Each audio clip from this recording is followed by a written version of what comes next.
नमस्कार, तुमच्या सर्वांचं खूप खूप स्वागत करते आहे आणखी एका नवीन व्हिडिओमध्ये। तुम्ही कधी गॅसवरती कम्फर्ट टाकला आहे का? आणि कम्फर्टचा वापर आपण फक्त आणि फक्त कपडे धुण्यासाठी वापरतो, मस्त असा त्याचा सुगंध येतो म्हणून वापरत असतो। पण त्याचा वापर किचनमध्ये तर तुम्ही नक्कीच करू शकता। तो बरं कसा? चला आज मी तेच तुमच्यासोबत शेअर करणार आहे। आता स्वयंपाक वगैरे झालं किंवा ओव्हरऑल आपण काय करतो, सगळं काही किचन आवडतो, पण आपल्या किचनची डीप क्लीनिंग करण्यासाठी आपण स्पेशल असा वेळ काढतो। पण तुम्हाला आता बिलकुल स्पेशल असा वेळ काढायची गरज नाही। आता आपलं जास्त क्लीनिंग करण्यासाठी एक दिवस ठरलेला असतो। आता माझा म्हणाल तर मी शनिवार किंवा रविवार या दोन दिवसांपैकी एक दिवस ठरवत असते आणि फक्त 30 मिनिटांमध्ये मी पूर्ण किचन हे साफ करते। आधी फक्तच डस्टिंग करणं नाही बरं का, तर मी पुसून सुद्धा घेते। काय करायचं आहे, सगळ्यात पहिले ज्या दिवशी तुम्हाला क्लीन करायचं त्या दिवशी तुम्हाला व्यवस्थित स्वयंपाक करून घ्यायचा आहे, म्हणजे एकदा आपण साफ केलं तर पुन्हा साफ करायची गरज नाही। आता बघा, माझ्या किचनमध्ये म्हणजे असं ओपन किचन आहे ना, त्याला ट्रॉलीज आहे ना काही, मग त्यामुळे मला हे रॅक घ्यावं लागलेलं होतं। आता अशा पद्धतीने माझ्याकडे स्टीलचे डबे आहे, तुमच्याकडे काचेच्या भरण्या असू शकता किंवा प्लास्टिकच्या। आता आपण काय करत असतो, जेव्हाही हे धुवायचं असलं तर सगळं काढून आणि व्यवस्थित साफ करतो, पण तुम्हाला अगदीच त्याची काहीच गरज नाही। काय करायचं बघा, 3 महिन्यातून एकदा तुम्ही कधीही हे डबे डीप क्लीन करू शकतात, म्हणजे धुवून पुसून चांगलं घासून वगैरे वाळवायचे। पण दर हप्त्याला तुम्हाला थोडासा कपडा हा ओला करून हा नेहमी सगळ्या डब्यांवरून फिरवून घ्यायचा, कारण नाही म्हटलं तरी घरामध्ये ही धूळ येतेच। किचन आहे, फोडणी देतो, त्यामुळे चिकटपणा हा आलाच बरं का। मग आपल्याला काय करायचं आहे, एक रुमाल घ्यायचा, त्याचा एक कोपरा जो आहे तो ओलसर करायचा आणि एक कोरडा तसाच ठेवायचा। आधी ओल्या कपड्याने पुसून घ्यायचं, नंतर कोरड्या याने पुसून घेऊन असं जर तुम्ही केलं तर डब्बेसुद्धा साफ होतात, रॅकसुद्धा साफ होतं। मग काय, तुम्ही अशाच पद्धतीने क्लीन केलं तर तुम्हाला डीप क्लीन करायची अगदी मी म्हणेल की गरजच नाही आहे। तर नक्की अशा पद्धतीने तुम्ही करून बघा।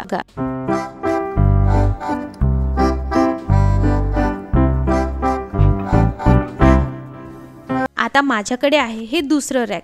हे रॅक मला धुवायचं म्हटलं की मला अगदी टेन्शन येतं, कारण याचे एजेस फार शार्प आहे आणि नेहमी मी हे धुवायला काढलं की माझं हात कापतो।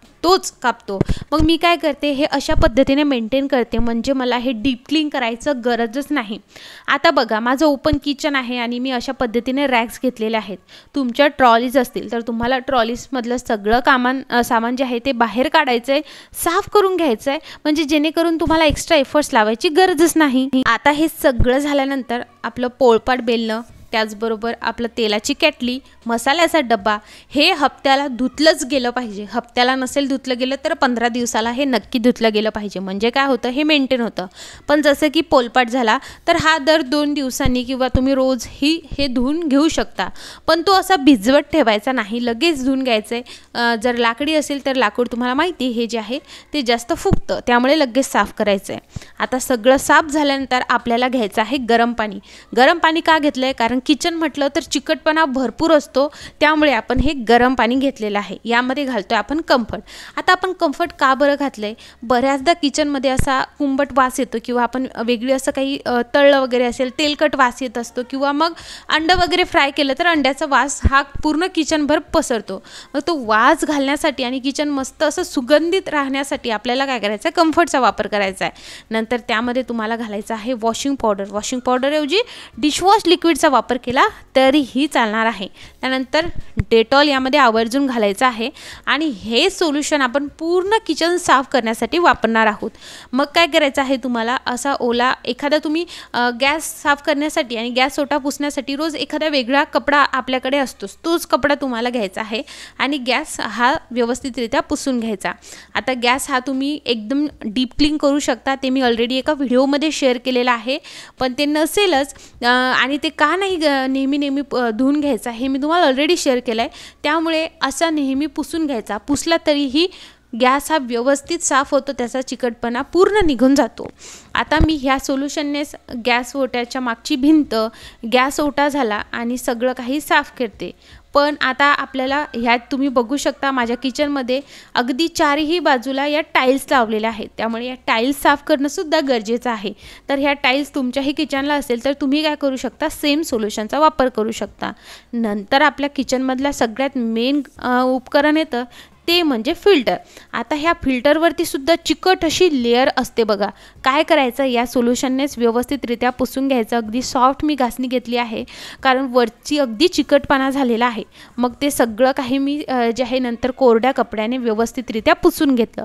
अशाच पद्धतीने तुम्ही तुमचं फिल्टरसुद्धा साफ ठेवू शकता. अगदीच चमकायला लागतं बरं का. नक्की या पद्धतीने साफ करा.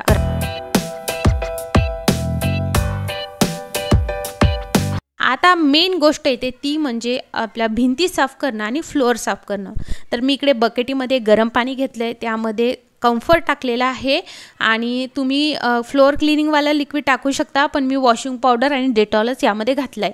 आणि अशा पद्धतीने मॉप फिरून घ्यायचा आहे. तुमच्याकडे जर गोलाकार मॉप असेल तर त्याने तुम्हाला खूप व्यवस्थितरित्या साफ करता येईल. पण मॉब हा तुमचा व्यवस्थित साफ असायला हवा.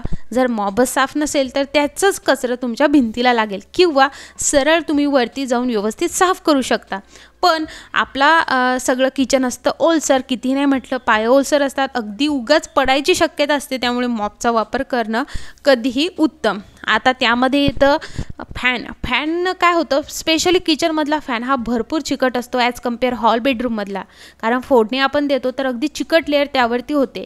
त्यामुळे आधी कोरड्या कपड्याने पुसायचा आणि नंतर ओल्या कपड्याने पुसून घ्यायचा. त्याचबरोबर जेवढेही आपण जर कोणाच्या किचनमध्ये असतं ना की त्यावरती जे आहे वॉशिंग मशीनसुद्धा असते आणि फ्रीज तर आपल्या किचनमध्ये असतो.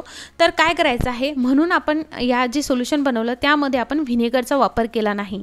व्हिनेगर काय करतं, फ्रीजचं जे काही कोटिंग असतं ना ते कुठेतरी त्या व्हिनेगरनं जातं, म्हणून आपण व्हिनेगर इकडे वापरलं नाही. सेम सोल्युशनने आपण सगळे उपकरणं जे आहे ते पुसून घेतोय. त्यामध्ये फ्रीज आलं, वॉशिंग मशीन आली, त्याचबरोबर मिक्सर आलं. आता सगळं काही साफ झाल्यानंतर, भांडे घासल्यानंतर सगळ्यात शेवटी आपलं काम येतं ते म्हणजे व्यवस्थित कानाकोपऱ्यातून झाडून घेणं. तर आता सगळं वरचं साफ झालं त्यामुळे कचरासुद्धा खाली पडलेला असतो. त्यामुळे आपण शेवटचं काम करतोय ते म्हणजे फ्लोअर क्लीन करणं. तर व्यवस्थितरित्या तुम्ही जर फक्त अगदी 30 मिनटं दिले ना तर तुमचं किचन अगदी सुगंधित राहील. आता फिल्टरवरती कधीच चिकटपणाच होऊ नये म्हणून तुम्ही ही माझी ट्रिक फॉलो करू शकता. तुम्हाला रॅपिंग पेपर घ्यायचा आहे आणि तो अशा पद्धतीने फिल्टरला रॅप करून ठेवायचा आहे. महिना 2 महिन्याने हा रॅपिंग पेपर काढून फेकून देऊन पुन्हा एकदा छान फक्त ओला कपडा फिरवून जर तुम्ही पुन्हा अशाच पद्धतीने रॅपिंग पेपर रॅप केला तर फिल्टर अगदी कधीच घाण होणार नाही. माझं तर काळं फिल्टर आहे त्यामुळे तो एवढं तर घाण दिसत नाही, पण तुमचं जर पांढरं फिल्टर असेल तर ही ट्रिक तुम्ही फॉलो नक्की करा. आता सगळ्यात शेवटी ते म्हणजे आपली फरशी साफ करणं. तर आता फरशी व्यवस्थितरित्या पुसून घ्यायची आणि बस किचन हे अगदी मस्त असं सुगंधित झालेलं आहे. चिकटपणा पूर्ण गेलेला आहे आणि काना कोपरा अगदी क्लीन होतो. नक्की अशा पद्धतीने तुम्ही 15 दिवसातून जर 30 मिनटं दिली तर तुम्हाला अगदी डीप क्लीन करायची गरज नाही. तुम्हाला मी लुकसुद्धा देते आहे. अगदी आपला गॅससुद्धा व्यवस्थित साफ झालेला आहे. त्याचबरोबर किचन ओटा साफ झाला आहे. भिंती अगदी टकाटक मस्त अशा चकचकीत क्लीन झालेल्या आहे. त्यानंतर फिल्टर अगदी साफ झालेला आहे. त्याचबरोबर फ्रीजसुद्धा व्यवस्थित साफ झालेला आहे. एक कानाकोपरा आपण साफ केलेला आहे. तर तुम्हाला हा व्हिडिओ कसा वाटला मला कमेंट करून नक्की सांगा. आणि हो, जेव्हाही तुम्ही भांडे घासता तेव्हा भांडे अगदीच लगेच लावायचे नाही. याच्यामध्येच ठेवायचं, त्याचं पाणी हे सगळं झिरपू द्यायचं, भांडे कोरडे होऊ द्यायचे आणि मग लावायचे. म्हणजे भांडेसुद्धा जे आहे त्यामधला वास येत नाही. आणि अशा पद्धतीने जे एक्स्ट्राचे आपले भांडे असतात आपण एक्स्ट्रा काढतो ते सुद्धा व्यवस्थित वाळवायचे. त्याचबरोबर पोळपाटसुद्धा लाकडी असल्यामुळे लगेच तो वाळवायला ठेवायचा किंवा पुसून घ्यायचा.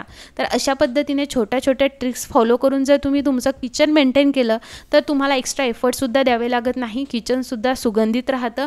सगळ्यात महत्त्वाचं क्लीन राहतं. आणि तुम्ही खालीसुद्धा बघू शकता आपली फरशीसुद्धा अगदी चकचकीत क्लीन झालेली आहे. काना आणि कोपरासुद्धा व्यवस्थित क्लीन झाला आहे.